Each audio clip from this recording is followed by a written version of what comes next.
your goal is not in her. 5 lights now then. As we leave the grid in Canada, everyone crawling off the lines they do, but Alpha Stun with a fantastic start. Already past Nazareth, cluttered behind, someone's already on the grass before we even get to turn 1. Nazareth goes down the inside but doesn't appear to make the corner. That's Slayer then, fighting through the pack already. Many position changes already on the first lap. TKD's had a dreadful start as Slayer spins round at the first corner. Down into turn 3 then, we'll see if anyone else has spun. There seems to be many cars have spun.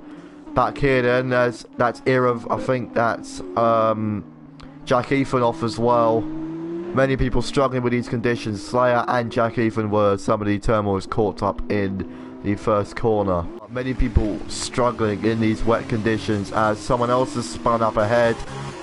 It's nearly spun, I should say, as Becco falling down into 10th. We'll look at as Era Voice already up into 11th place. Dido up as sailing past the Kunha. And then what a fantastic move by him as we go to the hairpin now, one of the trickiest corners on the track with these wet conditions, as Jack even falling even further behind. The Kunha trying to go around the outside but failing as Era Voice goes down the inside. With down the inside goes Kieran's. Spursy should have gone around the bollard then. There'll be an investigation after the race because of that. But Kieran, very risky move, but pulled it off nonetheless. He's struggling in these wet conditions then, as into the back of 10-2 Albert De Wright goes. Colliding with, I think that was Dido as well. Lots of contact, lots of debris coming off the cars up ahead. Almost 3 wide between these two. Will Era go for the move? No, he backs out of it. Clearly has front wing damage as a yellow flag further behind. That's Luis Ferrandez spinning. I think he's lost his whole front wing now. We'll have a look. No, he's lost half of his front wing, I should say. Really, another person struggling to get up to temperature in these wet conditions. Yellow flag in sector 3 is absolute carnage back here. All the cars are really close at one point. Slayer's fallen behind. Like matters, him, hand, Era Voice. Rising Era Voice has fallen right down as Luis Ferrandez is getting involved now. We'll go on to spectator cam side by side. Luis Ferrandez, will he go down the inside of the World Champions? No, that's Slayer pitting as he cuts the second part of the chicane. Brings him with an undoubtedly better exit. Already contact or just another spin at turn 1 as Slayer, after just coming out the pits, has already spun round. It's a massive group of cars at turn 1. Yellow flag in sector 2 as I think that's Slayer spinning again. Yes, Slayer spun yet again. As the Kunha seems to be and that's Dido then completely making a fool of himself at the first corner as Becco. But it doesn't look like there is any spray really coming off the cars. Just very dark conditions, so it's very hard to tell if it's dry as Medzi spins round by taking too much curb. Unless if he knows if maybe even more rain is coming. We don't know. But these drivers don't seem to think that it's dry enough yet, as that's the Slayer yet again spinning round on dry tyres. Clearly the track isn't fully dry yet. Alpha Stun's on one of them and the dry tyres are definitely the quickest then as Haida puts in the fastest lap. A really easy pass from 10-2 Sterling then. DRS I don't think has been enabled yet, but it is looking dry. Line, I'm not sure, but it's definitely a slower line as Alpha Stun's now coming down the back straight. Should be a relatively easy pass. He'll probably have it done by the end. No, they're still side by side. No, he has it done. The Kunha thinks about going down the inside but doesn't. 2 people on wet. It's very early as there's a spinner. Is it Alpha? No, it's not Alpha. We'll see who it is now. As Era Voice must have made a mistake coming out of turn 2. I don't think the track's wet enough for wets yet. I think he's just discovered. Era Voice and having a difficult race as I think that's Dido spinning. No, it's Slayer with another spin. Slayer is going to become the new Sebastian Spinastian Vettel at this point as 10-2 gets a 5-second penalty for ignoring yellow flags. Come on, no, as Becco is finally past 10-2 as 10-2 sliding everywhere. Breezy with a 5-second time penalty for speeding in the pit lane. That's going to compromise him a lot, but he's pitting for wets. But 10-2 sliding everywhere. DRS is now officially disabled in the bottom right. And yeah, 2 drivers then going incredibly wide at the hairpin. Haida and Albert De Wright that was. I'm not sure what happened there. Maybe a very late move, or they're both just have zero grip in these conditions. We'll have to see if there's any incident investigations after, but calls this race have been nothing short of fantastic, and Slayer spins again. What? How is Slayer having such a bad race? Now he can barely even get back on the way. Slayer then undoubtedly up there with worst driver of the day then. Such an unfortunate, hopefully he can come back net red. He goes really wide, does go around the bollard. He goes around the bollard, which should be there, so he's safe, but he still gets a penalty as he didn't even attempt to slow down. And that penalty will not be being removed.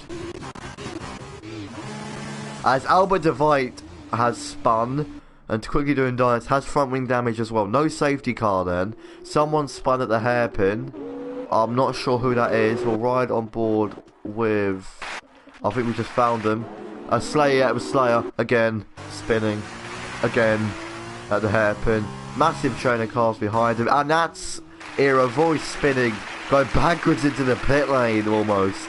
At turn 1. Most of the grid then now has penalties. Albert de Vite. Oh, very aggressive from Spursy. These two not been having fun, as that's going to give Spursy the chance to get involved. Nailing the exit, nearly going on the grass. Actually, no, Albert de Vite got a better exit there. Seems to be not getting good exits, as Becco seems to be fighting as coming to the hairpin now, side by side between the two drivers. Keeping it respectful into the hairpin. Becco going around the outside. Slayer Nazareth breaks latest. Becco gets a switchback. Fantastic overtake by Becco. And the late braking from Nazareth clearly sacrificed him there. But Nazareth down the back straight will have slipstream on Becco. This battle is not going to finish until the end of this lap, I can tell you that now. Becco, no, Nazareth trying to go around the outside. Can he pull it off into chicane? Becco with the inside line. And also Nazareth with damage too, but he's still fighting him down the pit straight. That's past Becco yet again. But Becco will come back down into turn 1, down the inside. Slayer's retired then, as Nazareth goes into Becco then. As you've got, I think that's De Kunha. De Kunha has spun at the hairpin. Slayer's retired. No, not retired, his Slayer's left. De Kunha has spun at the hairpin. That's going to give Nazareth the opportunity to catch up. As Medzi then still chasing after 10-2. It's down the inside, he goes to turn 2. That's going to be Medzi round. As 10-2 leaves the gap, but then closes it as well as he was going down the inside. That's Becco back up into 7th. And Medzi down into 8th. That's probably going to be a penalty for 10-2. Too bad. Albert de Vite ahead of, as Jack goes down the inside. That's a 3-second time penalty for Albert de Vite. But Jack goes down the inside, cuts the corner significantly. Albert also cuts the second part of the chicane. Albert should have gone around the bollard there. Many people there will be investigated after the race for not going around the bollard, as they were instructed to in the Discord server. So close between these two. Briggsy seems to be gaining as well. He's brought the gap down to 3.9. Nazareth side corner car. Nazareth's a terrible exit. This could be happening. 10-2 could claim 5th on the last lap of the race. We're going to ride on board with this to the end. Down the inside he goes. Thinks about the move. Slight contact between them both is going to compromise 10-2 significantly. Nazareth hitting the wall. It's going to be happening. Nazareth, it can't. Nazareth is struggling so much. Medzi all as well putting the pressure on Becco. To contact between 10-2 and Nazareth. Nazareth moves over. 10-2 down the inside. Nearly 4 wide. 10-2 round the bollard. Briggsy getting a 5-second time penalty for being unserved. TKD wins the Grand Prix. What is happening this last lap? Nazareth, Medzi down as well, going down the inside. 4 cars, but in potential for 5th place, as contact again with Nazareth and another driver. Nazareth with a terrible race. Someone else is going very slowly near the finish line as well. It's going to be going to the end. We're going to ride on board with it to the end. Becco fighting for 6th place. He could claim 5th. He could easily do it. Can he nail the exit out the chicane? No, he can't. Nazareth definitely can't. He did get a good exit though. To the line. 10-2 comes home in 5th. Someone's off as well. Albert's off at the last corner. Becco falling down to 7th. Nazareth's back up into 5th because of penalties. 10-2 down to 6th because of penalties. What a dramatic last lap from all the drivers there. As that's the end of your Canadian GP for today. I'm not sure what Albert's doing. He's on the line. He's had a shocker. Oh, Albert upside down. A massive crash. What happened there? Seems to have been hit from another driver. Albert upside down, another driver in the IFR. Upside down as the Cunha gets driver of the day, deservedly. What a crazy last lap from all drivers. And there's your race winner, TKD, I believe. After just, no other words, just a crazy race.